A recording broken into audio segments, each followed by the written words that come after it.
Hello दोस्तों, नमस्कार, सत श्री अकाल। मैं हूं आपको दोस्त इंजीनियर प्रतीक सिंह और आप देख रहे हैं आपका अपना चैनल बटर ट्रिक्स। गाइस, ये सीसी सीरीज की सेकंड वीडियो है। गाइस, फर्स्ट वीडियो में हमने different kinds of routing modes के बारे में हमने डिस्कशन किया था, यानी राउटर के डिफरेंट मोड्स के बारे में हमने डिस्कशन किया था। साथ ही हम कुछ बेसिक कमांड्स के बारे में भी डिस्कशन किया था और लाइव मैंने बताया था कि किस तरीके से आप एग्जीक्यूशन मोड और कॉन्फ़िगरेशन मोड में आप जा सकते हैं। तो दोस्तों, अगर आपने इस सीरीज़ की फर्स्ट वीडियो नहीं देखी है तो आप ज़रूर देखें। उसको मैं लास्ट में, इस वीडियो के लास्ट में भी मैंने टैग कर दिया है और साथ ही आप CCNA क्लास 1 के नाम से उसको सर्च भी कर सकते हैं मेरे चैनल के अंदर। और दोस्तों, इस वीडियो में जो कि ये सेकंड वीडियो है इस सीरीज़ की, इस पर मैं आपको बताऊंगा इंटरनल कंपोनेंट्स ऑफ राउटर्स, यानी कि राउटर के अंदर जितने भी इंटरनल कंपोनेंट्स होते हैं और ये किस तरीके से वर्किंग होता है वो सब कुछ मैं इस वीडियो में आपको बताने वाला हूँ। एज वेल एज हम इस पूरी सीरीज़ को कंप्लीट करेंगे। तो दोस्तों, जनरली जो मैनेजेबल राउटर्स होते हैं उनमें 7 कंपोनेंट्स होते हैं।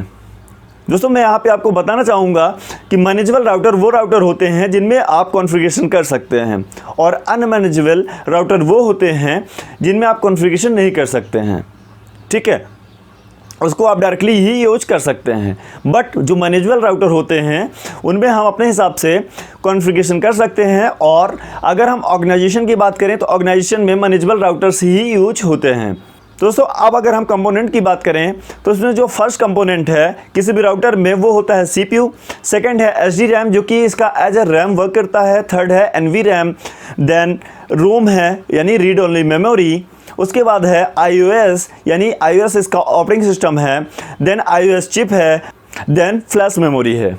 तो सबसे पहले हम CPU की बात कर लेते हैं। दोस्तों, CPU यानी सेंट्रल प्रोसेसिंग यूनिट, ये हमारे कंप्यूटर और लैपटॉप पे भी मिलता है।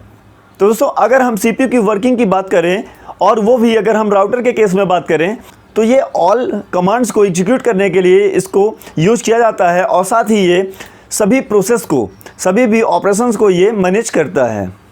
और अगर हम सेकंड कंपोनेंट की बात करें जो कि SD RAM है, SD RAM का फुल फॉर्म होता है स्टैटिक डायनेमिक रैम। जैसे हमारे कंप्यूटर लैपटॉप पे रैम की वर्किंग होती है, सेम राउटर के केस में भी SD RAM वर्किंग करती है, यानी रनिंग कॉन्फ़िगरेशन, जो भी रनिंग कॉन्फ़िगरेशन है वो इस पर सेव रहता है।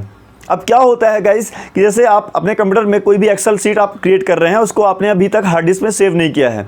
तो जब तक आप हार्ड डिस्क में सेव नहीं करेंगे तब तक वो एज अ रैम पे सेव रहेगा, यानी कि वो रनिंग कॉन्फ़िगरेशन रहता है।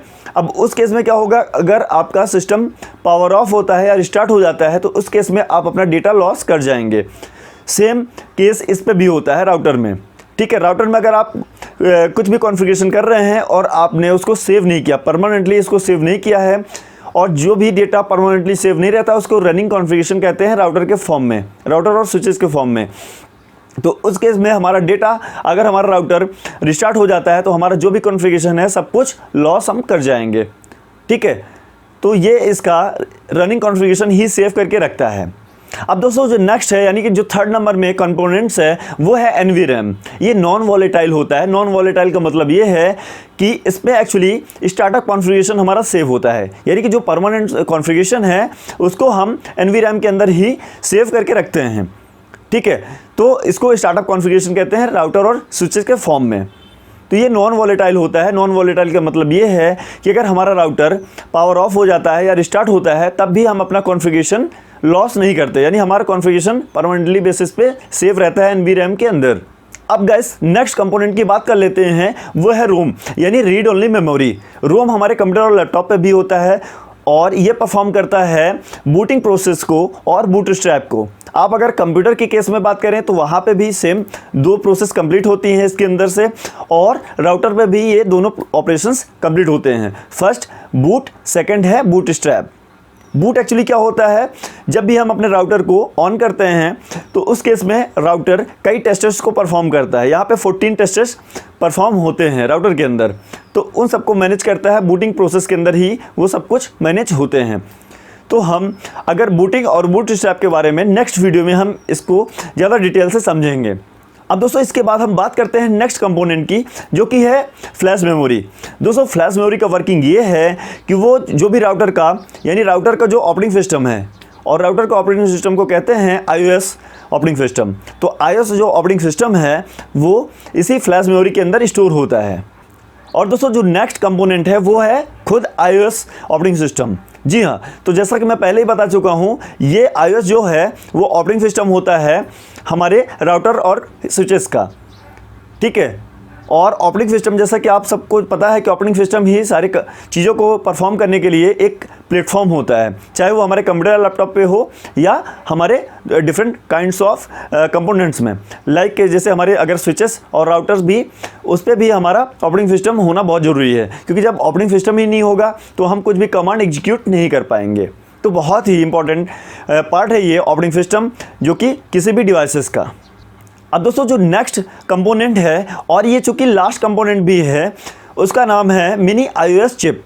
जी हाँ दोस्तों, ये सभी राउटर्स में प्रेजेंट नहीं होता है, ये कुछ ही राउटर में हमें प्रेजेंट मिलता है, जो कि स्पेशल राउटर्स होते हैं, कुछ महंगे राउटर्स होते हैं, उन्हीं में ये मिनी iOS चिप अवेलेबल रहती है। एक्चुअली इसका वर्किंग ये है कि टेम्प्रेरी बेसिस पे ऑपरेटिंग सिस्टम की इमेज को स्टोर कर सकता है, ठीक है गाइस। कभी कभी क्या होता है कि अगर NVRAM, हमारा जो NVRAM है जो परमानेंटली बेसिस पे हमारे ऑपरेटिंग सिस्टम को, यानी कि राउटर के ऑपरेटिंग सिस्टम को स्टोर करके रखता है, अगर कभी वो वर्किंग नहीं कर रहा है, उस केस में ये ऑपरेटिंग सिस्टम को टेम्परेरी बेसिस पे स्टोर करके रखेगा और हमारा वर्किंग परफॉर्म होता रहेगा, ठीक है। हमारा कोई भी काम उस पर रुकेगा नहीं, यानी कि राउटर का काम कुछ भी उस केस में रुकेगा नहीं। इसीलिए ये एडिशनल तौर पर किसी राउटर में, जो महंगे राउटर्स हैं उनमें प्रोवाइड किया जाता है। तो दोस्तों इस तरीके से ये पूरे 7 कंपोनेंट्स हैं, इंटरनल कंपोनेंट्स हैं राउटर्स के। सो गाइस, आई थिंक आपको ये पूरी प्रोसीजर समझ में आई होगी, सारे कंपोनेंट्स की वर्किंग समझ में आ गई होगी, ठीक है गाइस। और ये पूरी सीरीज, जैसा कि मैं पहले ही बता चुका हूँ, ये पूरी यानी कि पूरी सीरीज चलेगी। हो सकता है कि 1-2 वीडियो किसी और टॉपिक पे हो, लेकिन ये पूरी सीरीज चलती रहेगी। वीकली बेसिस पे इस पर 1 या 2 वीडियो इस सीरीज की अपलोड होती रहेंगी। सो गाइस, आई होप आपको यह वीडियो पसंद आई होगी। अगर वीडियो पसंद आई हो तो लाइक करें, अपने दोस्तों के साथ शेयर करें। अगर आपकी कोई क्वेरी है तो कमेंट बॉक्स में कमेंट करके जरूर पूछें। एक नई वीडियो के साथ आपसे फिर मुलाकात होगी, तब तक के लिए goodbye, all the best.